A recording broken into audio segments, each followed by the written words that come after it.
کتاب کا نام بدعت، تعریف، اقسام اور احکام، تالیف صالح بن فوزان الفوزان رحمہ اللہ تعالی۔ بسم اللہ الرحمن الرحیم۔ مقدمہ۔ ہر قسم کی تعریف اس پروردگار جہاں کے لیے ہے جس نے ہمیں پیروی کا حکم دیا اور بدعت سے روکا، اور اللہ تعالی رحمت و سلامتی نازل فرمائے ہمارے نبی جناب محمد رسول اللہ صلی اللہ علیہ وسلم پر۔ انہیں اس لیے بھیجا تھا تاکہ ان کی اطاعت و فرمانبرداری کی جائے، اور درود و سلام نازل ہو آپ کی آل پر اور آپ کے اصحاب اور تمام متبعین پر۔ اما بعد، بدعت کی اقسام اور اس سے باز رہنے کے بیان میں یہ چند فصیلیں ہیں جن کے لکھنے میں اللہ، اس کی کتاب، اس کے رسول، ائمہ مسلمین اور عام مسلمانوں کے لیے خیر خواہی کا جذبہ کار فرما ہے۔ پہلی فصل، بدعت کی تعریف، اقسام اور اس کے احکام۔ تعریف، لغوی تعریف۔ یہ بدعت سے لیا گیا ہے جس کا معنی ہے کسی چیز کا ایسے طریقے پر ایجاد کرنا جس کی پہلے کوئی مثال نہ ہو، اور اسی سے اللہ تعالیٰ کا یہ فرمان ہے بدیع السماوات والارض، یعنی ان کا ایجاد کرنے والا ایسے طریقے پر جس کی پہلی کوئی مثال نہیں ہے۔ اور اللہ تعالیٰ کا یہ فرمان قُلْ مَا كُنْتُ بِدْعًا مِّنَ الرُّسُلِ، یعنی میں اللہ کی جانب سے بندوں کی طرف پیغام لانے والا پہلا انسان نہیں ہوں، بلکہ مجھ سے پہلے بہت سے رسول گزر چکے ہیں۔ اور مثل ہے ابتدا فلان بدع، یعنی اس نے ایسا طریقہ ایجاد کیا ہے جسے اس سے پہلے کسی نے نہیں کیا ہے۔ ابتداء و ایجاد کی دو قسمیں ہیں۔ عادات میں ابتداء و ایجاد جیسے نئی نئی ایجادات، اور یہ جائز ہے اس لیے کہ عادات میں اصل اباحت ہے۔ نمبر دو، دین میں نئی چیز ایجاد کرنا یہ حرام ہے اس لیے کہ دین میں اصل توقیف ہے۔ رسول اللہ صلی اللہ علیہ وسلم نے ارشاد فرمایا، جس کسی نے ہمارے دین میں کسی ایسی نئی چیز کی ایجاد کی جو دین سے نہیں ہے تو وہ مردود ہے۔ رواہ مسلم بخاری۔ ایک دوسری روایت میں ہے کہ جس نے کوئی ایسا کام کیا جو ہمارے دین کے طریقے پر نہیں ہے تو وہ مردود ہے۔ بدعت کی قسمیں۔ دین میں بدعت کی دو قسمیں ہیں۔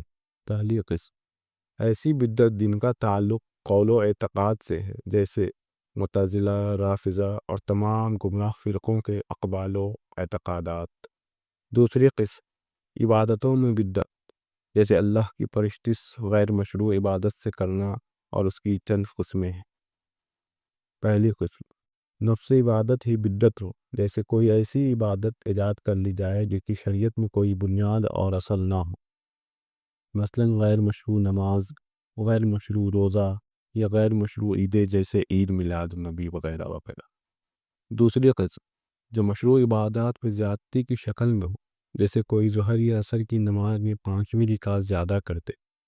تیسری قسم یہ عبادت کی ادائیگی کے طریقے میں ہو، یعنی اسے غیر شرعی طریقے پر ادا کرے، جیسے مشروع اذکار و دعائیں اجتماعی آواز اور کچھ لحانی سے ادا کرنا، اور جیسے اپنے آپ پر عبادت میں اتنی سختی برتنا کہ وہ سنت رسول صلی اللہ علیہ وسلم سے تجاوز کرتا ہے۔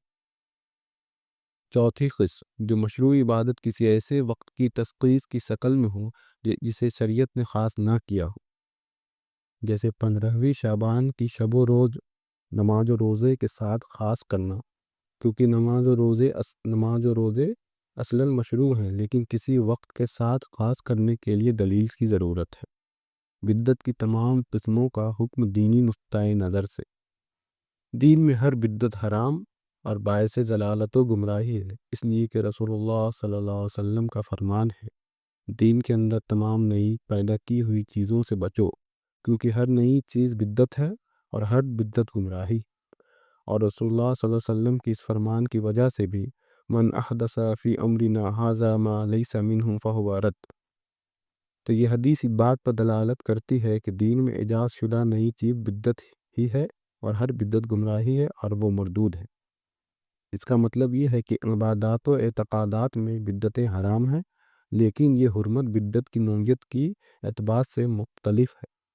بعض بدعتیں صراحتاً کفر ہیں، جیسے صاحب قبر سے تقرب حاصل کرنے کے لیے قبروں کا طواف کرنا، اور ان پر ذبیحے اور نذر و نیاز پیش کرنا، ان سے مرادیں مانگنا اور فریاد رسی کرنا، یا جیسے یا جیسے غالب قسم کے جمیوں اور معتزلوں کے اقوال، اور بعض بدعتیں وسائل شرک میں سے ہیں، جیسے قبروں پر عمارتیں تعمیر کرنا اور وہاں نماز پڑھنا اور دعائیں ماننا۔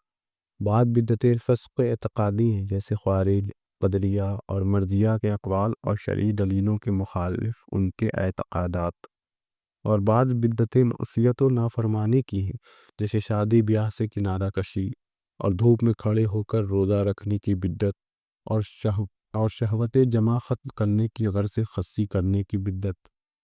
تنبیہ: جس نے بدعت کی تقسیم اچھی اور بری بدعت سے کی ہے وہ غلطی و خطا پر ہے، اور رسول اللہ صلی اللہ علیہ وسلم کی حدیث فَإِنَّ كُلَّ بِدْعَةٍ ضَلَالَةٍ کے برخلاف ہے۔ اس لیے اگر رسول اللہ صلی اللہ علیہ وسلم نے تمام بدعتوں پر گمراہی کا حکم لگایا ہے، اور یہ صاحب کہتے ہیں کہ ہر بدعت گمراہی نہیں ہے بلکہ کچھ بدعتیں ایسی ہیں جو نیک ہیں، اچھی ہیں۔ حافظ ابن رجب نے اپنی کتاب جامع علوم الحکم میں رسول اللہ صلی اللہ علیہ وسلم کے اس فرمان کی شرح کرتے ہوئے کہا کہ آپ کا مذکورہ فرمان ان جامع کلمات میں سے ہے جن سے کوئی چیز خارج نہیں ہے۔ وہ اصول دین میں ایک عظیم اصل ہے اور رسول اللہ صلی اللہ علیہ وسلم کے فرمان کی مشابہ ہے، لہذا جس نے بھی کوئی نئی چیز ایجاد کی اور دین کی طرف اس کی نسبت کی اور دین میں اس کی کوئی اصل مرجع نہیں ہے تو وہ گمراہی ہے اور دین اس کے بری و الگ ہے، خواہ وہ اعتقادی مسائل ہوں یا ظاہری باطنی اعمال و اقوال ہوں۔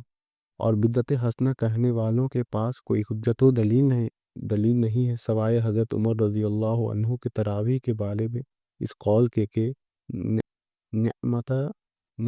نعمت البدعۃ ھذہ، کیا ہی اچھی یہ بدعت ہے۔ ان لوگوں کا یہ کہنا یہ بھی ہے کہ بہت ساری چیزیں ایسی روپذیر ہوئیں جن پر سلف نے کوئی نکیر نہیں کی ہے، جیسے کتابی شکل میں قرآن کریم کا جمع کرنا اور حدیث کی کتابت و تدوین۔ تو اس کا جواب یہ ہے کہ یہ چیزیں ایسی ہیں جن کی شریعت میں اصل ہے، یہ نئی نہیں ہے، اور حضرت عمر رضی اللہ عنہ کا یہ فرمان تو اس سے مراد لغوی بدعت ہے نہ کہ شرعی بدعت۔ بس شریعت میں جس کی اصل موجود ہے اس کی جانب رجوع کیا جا سکتا ہے، تو جب اسے بدعت کہا جاتا ہے تو وہ لغوی بدعت مراد ہوتی ہے نہ کہ شرعی، اس لیے کہ شرعی طور پر بدعت وہ ہے جس کی شریعت میں کوئی اصل نہ ہو جس کی جانب رجوع کیا جا سکے۔ آپ قرآن کریم ایک کتاب کی شکل میں جمع کرنے کی اصل شریعت میں موجود ہے، اس لیے کہ نبی کریم صلی اللہ علیہ وسلم نے قرآن لکھنے کا حکم فرماتے تھے لیکن متفرق طور پر لکھا تھا۔ صحابہ کرام رضی اللہ تعالی عنہم نے ایک مصحف میں حفاظت کی غرض سے اکٹھا کیا، اور تراویح رسول اللہ صلی اللہ علیہ وسلم نے صحابہ کرام کو چند راتیں پڑھائیں، اخیر میں فرض ہونے کے خوف سے جماعت سے پڑھنا چھوڑ دیا تھا۔ صحابہ کرام نے برابر اللہ کے رسول کی زندگی میں اور وفات کے بعد الگ الگ گروپ میں پڑھتے رہے، یہاں تک کہ حضرت عمر رضی اللہ تعالی عنہ نے اپنے دور خلافت میں ایک امام کے پیچھے تمام لوگوں کو جمع کر دیا جسے نبی کریم صلی اللہ علیہ وسلم کے پیچھے پڑھتے تھے، اور یہ دین کے اندر کوئی بدعت نہیں ہے۔ اور کتابت حدیث کی بھی شریعت میں اصل ہے، اس لیے کہ نبی کریم صلی اللہ علیہ وسلم نے بعض صحابہ کرام رضی اللہ عنہم کو بعض حدیثیں لکھنے کی اجازت مرحمت فرمائی تھی، اور علمی طور پر آپ کے زمانے میں اس کے لکھنے کی ممانعت تھی، اس ڈر سے کہ کہیں قرآن کے ساتھ خلط ملط نہ ہو جائے۔ لیکن جب آپ کی وفات ہو گئی تو یہ خطرہ ٹل گیا، کیونکہ قرآن مکمل ہو گیا اور آپ کی وفات سے پہلے ہی محفوظ کر لیا گیا۔ تو اس کے بعد مسلمانوں نے سنت کو ضیاع سے بچانے کی غرض سے اس کی تدوین شروع کی۔ اللہ تعالیٰ انہیں اسلام اور مسلمانوں کی طرف سے بہترین بدلہ دے، اس لیے کہ انہوں نے اپنے رب کی کتاب اور نبی کی سنت ضائع ہونے اور خلط ملط کرنے والوں کے کھیل سے محفوظ کر رکھا۔